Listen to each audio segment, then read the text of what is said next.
million excuses and there are a million myths. Yeah. Yeah. Yeah, I like when people say, oh, I don't want to exercise because it's going to mess up my hair. And I say, you know what? In Pilates and yoga, you're not going to mess up your hair. That's something you don't have to worry about. Myth out the door. Numbers, Right. yeah, take that excuse away. What else do you have? Yeah, right. Yeah, what else do you have for me? I had a lady yesterday, and she was like, "I'm sweating." I was like, "You're working." Oh my God, I never sweat. I'm like, where you are today? I love the people that come in and they say, oh, I don't want to get muscular like you. And I think, do you know how hard and how many classes and how well I watch my diet to look like this? It's not like it just automatically happens. So if you're willing to teach 6 classes a day, you might have to worry about looking like me. Right. But until you are, just worry about looking like yourself. If it was that easy, right? Everybody would be walking around. It's not that simple, and that again, it goes into that immediate gratification. Do you think by just picking up a dumbbell, wham, I look like a man, or I'm muscular? Right. It just doesn't. It doesn't work. It just doesn't work like that. And that's definitely a huge myth for women, because a lot of women do shy away from the weights because they think they will bulk up like that, but not true. Not true. It takes time. It takes time and a whole lot of work. Yeah, hard work to do that. Yeah. So Curtis, tell us about cooking. Cooking. Well, I like to cook. And I like to eat it. well, basically, the dishes that I'm going to be preparing are going to be primarily diabetic friendly, but they won't taste diabetic friendly. I try to make things, again, lifestyleable. So over the years, I've actually found products and used products daily that make eating, if you want a burger, whether it's turkey burger, beef burger, a veggie burger, use this bagel as the bun. And by using this product as your bun, you just eliminated 20, 30 carbohydrates that you would have gotten in a regular bun, even whole wheat. And that's another thing that I'll kind of get into is there's a big whole wheat disconnect. Whole wheat isn't necessarily better than regular white bread. It may have 1 or 2 more grams of fiber, but in the bigger picture of things, it's not going to do what that person is looking for it to do. So with my dishes, everything that I'm doing is geared around fiber and protein. It may look and taste like a regular pasta dish, but the pasta that you're eating is only 5 grams of carbohydrates. It's going to spike your blood sugar levels and turn store as fat. Versus 40, 60, 70 carbs in whole wheat pasta, or even organic whole wheat. And, growing up eating organic foods, organic has really become a way of marketing. Right. And being, in a health food store my entire life, I remember there wasn't cereal. We had these, I think there were Oreos or something. Like first came out in a bag. And I mean, you had to put sugar. Right. It was just like, especially as a No kid, taste. my grandmother was like, And a gallon of milk because he just kept absorbing the milk. Exactly, yeah. But she wasn't buying. I'm looking at like honeycombs on TV. And she's like, like that's not coming in the house. But, when you look at products now, I mean, you have Frosted Flakes and you have organic Frosted Flakes. The sugar content, the nutritional values are pretty much the same. It's just the raw materials. It's a cleaner source of crack, but it's still crack. You know what I mean? And so that's kind of what, everything that I'm going to be preparing will truly be healthy, on like multiple levels of health. And it'll be healthy and it'll taste good. That way. We'll find that out. Right. And if it tastes good, that means we're going to keep eating it. So that's what's important. And then you can incorporate it into the family. So I have moms that serve their whole family Dreamfields pasta. And that's very important. I think that a lot of people miss the family connection. And when you look at do we how even sit down for family dinners anymore? That's a whole nother we do. I make sure of it. Yeah, I think it's an important thing. I think it is. With my members at the Magnificent Body, my yoga and Pilates studio, once a month we have a thing called the Supper Club.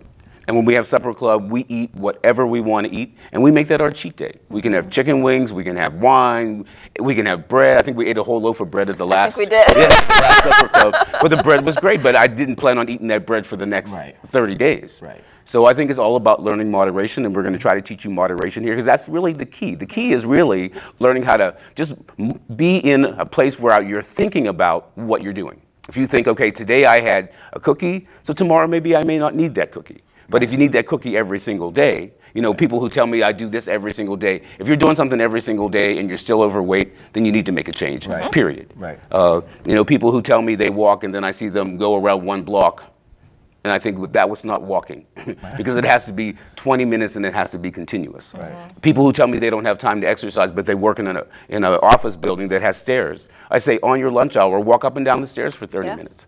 And you've got exercise. So you don't have to pay for it. That's the myth about exercise. It's expensive. I would prefer people come in and take Pilates classes.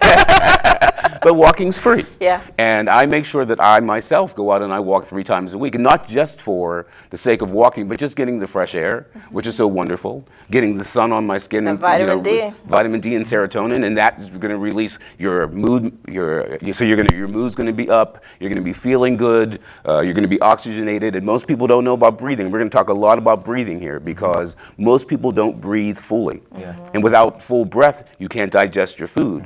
Without full breath, you can't give all the love you want to give to somebody else, because it's all about just having enough energy, enough oxygen, a balanced diet, a balanced heart, a balanced body. And that's what we're here for. We're here to teach you about balancing your heart and your diet and your body. And then living a truly healthy lifestyle. A magnificent lifestyle. That's called magnificent. Yeah. All right, so that's it for Magnificent Living, and I'll be back to introduce you to some exercises. Welcome back to Magnificent Living. What I'm going to do today is I'm going to take you through a basic sun salutation. So the first thing we want to do is start with our standing posture. Your feet are going to be directly, so it's your toes, your knees, and your hips in line. When you get those in line, balance your rib cage right over your hips. Shoulders right over your rib cage, chin level with the floor, and we'll start in a prayer position. Yoga breath happens in 3 parts. The breath happens from below the belly button, moving into the belly, expanding at the rib cage, and as we exhale, the rib cage comes in, diaphragm moves down, moving the breath down towards the belly button. So we're just going to start with our yoga breath, in and out through your nose. So you're going to take a long, deep inhale in, feel your rib cage expand, and then exhale and just feel it sink. Now you're going to bring your mind to your spinal column and keep it up nice and tall, and we'll begin our breath. So our first breath, we're going to bring our hands down, inhale and stretch up. And then as you exhale, bring the hands right back to your center. And we're going to practice this. Let's do that again. Inhale, stretch up, look up. And then as you exhale, bring your hands back to your center. Let's follow through one more time. Nice deep breath. Inhale, stretch up, look up. And then as you exhale, you're just going to bring your hands back to the center. Our next breath, we're going to open our hands like we're going to read a book as we inhale. As you exhale, placing your hands on your thighs, you're going to carefully just slide forward. Find the place where you're most comfortable. Tension-free neck, and just take a few breaths. Breathe, opening up the muscles in the backside of the body, also stretching your neck. Take another long, deep breath here. Next thing we're going to do is we're going to bend our knees, place our hands on our thighs, and just take a few breaths. Moving into the chair posture, you're going to press into your thighs and lift up your chest so your shoulders are higher than your hips, and your hips are dropping down. Hands are going to sweep to the side and come up. We're just going to stay here for a few breaths. The chair is a warming posture, so if you're here, you may realize that you're getting up just a little bit warmer. Breathe. Hold on.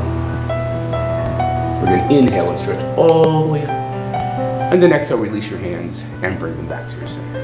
Let's put those together. You're going to inhale, drop your chin down, inhale and stretch it.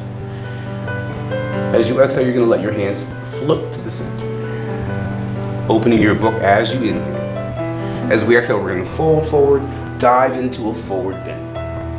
Bending your knees, dropping your seat as you inhale. Chair posture, hands are going to swing out to the side. Inhale, you're going to come all the way up, look up. And then next we're just going to release the hands. We're going to bring the hands to the small of your low back and just give your low back a little rub for back bending.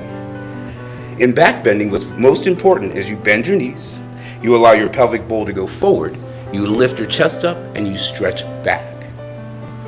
Take some long, deep breaths. Think about lifting your heart up towards the ceiling and just breathe. Long, deep breaths. Take another long, deep breath. And then we're going to offset that by simply sliding the hands behind the thighs and coming forward. And just take a few breaths there.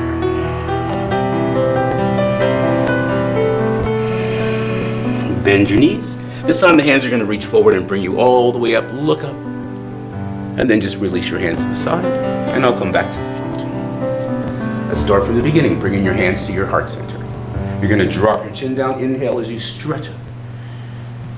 Exhale as your hands float to the center of your heart. Open your book. We're going to inhale. Next, we're going to dive forward. Exhale and stretch forward. Breathe. Soften your knees. Drop your seat. Inhale. Hands sweep to the side. Lift your chest. Chair posture. Moving right into the back bend. We're going to inhale. Stretch up and back. And then we're going to add the swan dive. The arms go side, slightly behind you, and then down to your toes. Bend your knees, and we're going to come all the way to the top. Stretch up. Relax your hands.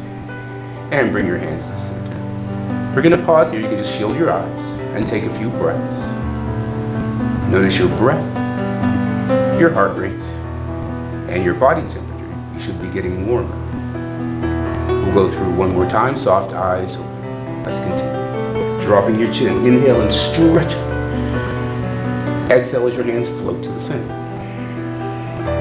Open your book as you inhale. Exhale as you slide forward and dive. Stretch. Bend your knees as you inhale. Exhale, we're going to come to the chair posture. Back bend on your inhale. Stretch. Exhale as we fold forward. Adding the lunge here. We're going to take the right foot back. You want to make sure that left knee and heel are in line. And just take a few long, deep breaths. Breathe. Tension-free neck and shoulders. Tension-free jawline. Breathe. Use your breath to release the stress from your muscles. Long, deep breaths. Breathe. Let's take another breath. You're going to bend your back knee. Inhale. Exhale, take a big step up. Drop your seat. Use your legs and come all the way up. Breathe. We're going to release and come forward. This time the left leg goes back. Check out your posture. Your knee and heel are in line. Your hip is dropping down towards the mat and breathe. Long, deep breaths. Breathe. We're going to move in another direction now. We're going to go back to the plank posture. You're going to take the opposite leg back. And you want to make sure that your hips and rib cage are in line. Breathe.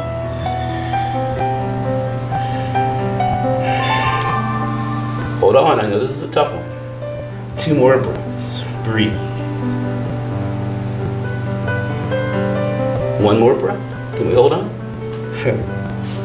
Bend both knees. Inhale. Exhale, step up 1 foot. Step up the other foot. Bend your knees and come all the way to the top. Stretch. Come down. Bring your hands to center. And right here we'll say namaste. Namaste means the highest part of me salutes the highest part of you. So until next time, namaste. Thank you. I'm done. It's a wrap. It's a wrap. Oh, I'm so tired. That was a hard workout.